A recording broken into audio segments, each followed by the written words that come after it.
are here at IMTS, and we have as our guest one more time, Kristian Hulgard, and you know him from other interviews we've done. But let's have him take us through a brand new product that we hinted at in the interview we did, which is PLOY, right? Yes. Okay. Take it away, Kristian. So we were talking about the challenges that were in the market last time we spoke, right? We have this perfect storm of a massive demand in the market, massive need for automation, but also a lot of challenges in meeting those demands. How are we actually deploying all these robots and meeting all the demand when we only have the same amount of resources in integration that we had 10 years ago? Yes. And we've been looking at deployment time, right? Deployment time, how do we minimize the deployment time on each robot that we install? Our first step as a company was the hardware. We wanted to do click on, click off, plug and play grippers and hardware end-of-arm tools to make it, to save time on the integration that you need for the end-of-arm tool. Now, with this product, we come full circle and say, hey, what other time do you spend on deploying a robot? The majority of that time is programming the robot. Oh. So we have automated that whole part of programming the robot. Wow. So PLOY in this cell setup here is just for machine tending. We can also do palletizing, we can do packaging, we can do a series of different applications, and we support all different robot brands.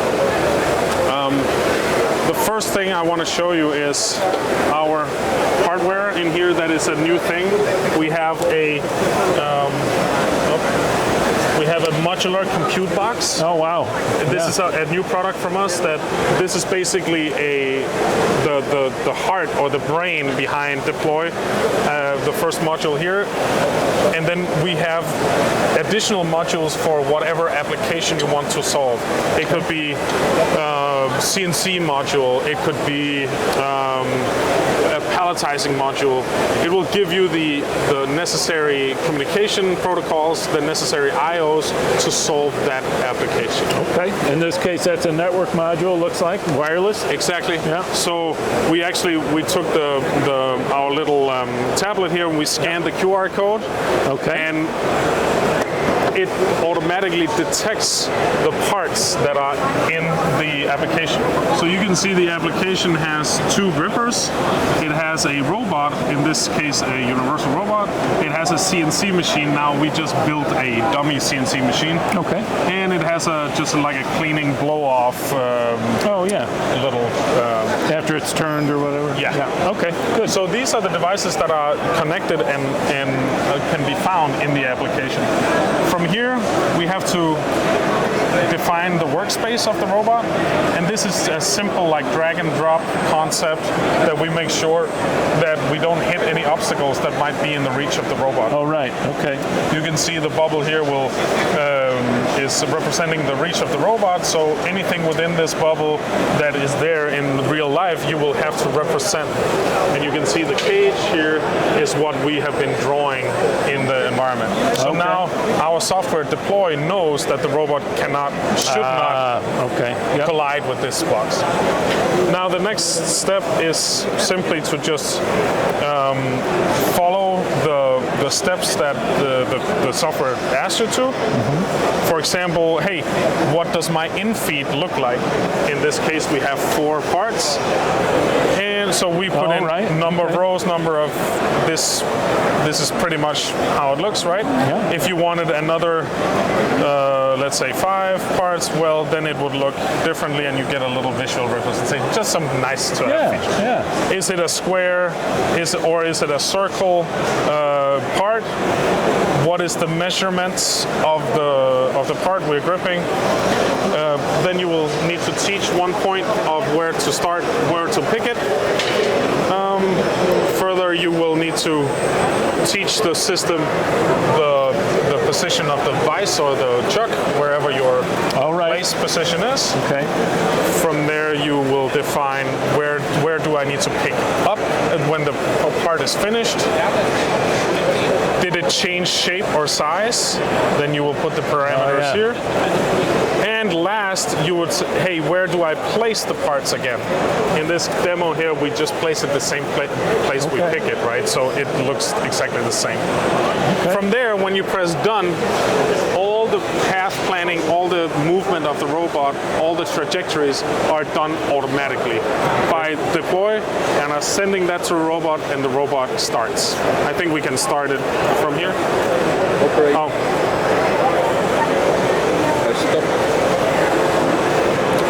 So if we press run, we move the robot to its home position.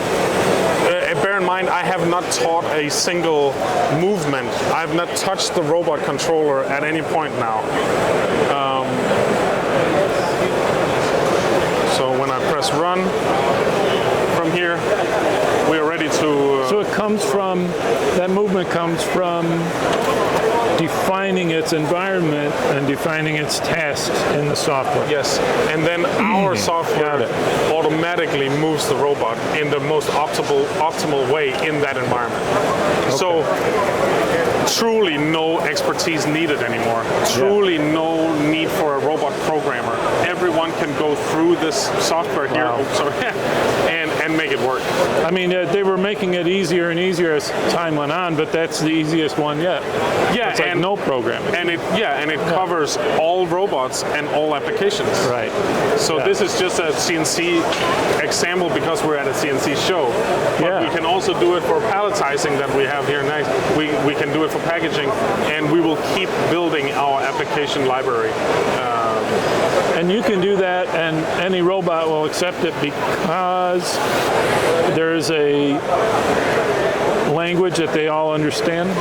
Well, we've done a tremendous amount of work in making sure that deploy is compatible with all robots. But we generally use Ethernet IP as the communication method. All right.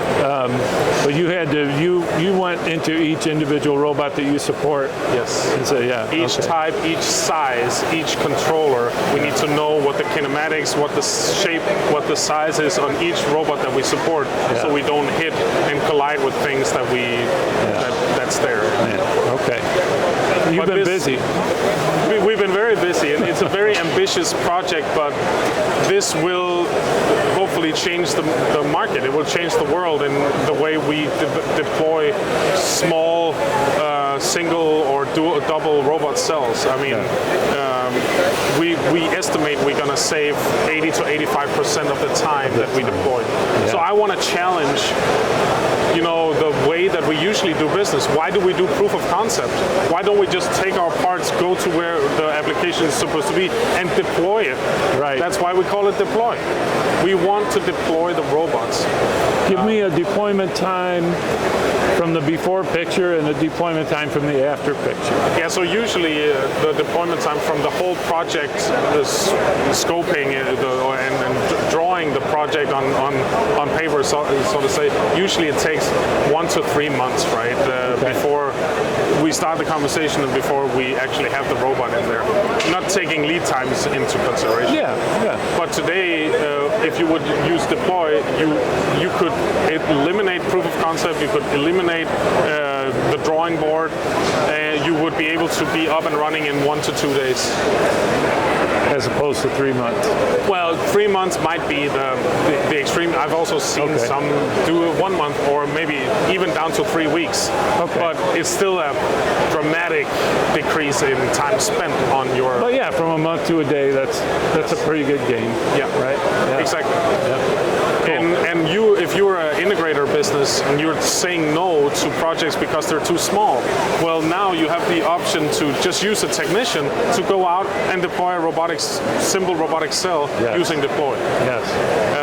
I had a big automotive manufacturer the other day call me saying, I cannot find any integrator that wants projects less than 100,000. Right? I can't get anyone to do it. This tool will give the integrators a way to do that without missing other business that they're having. Right. And it's interesting, sometimes you need that fill-in work for a day, 2 days, where you're down in between projects, whatever. Cool.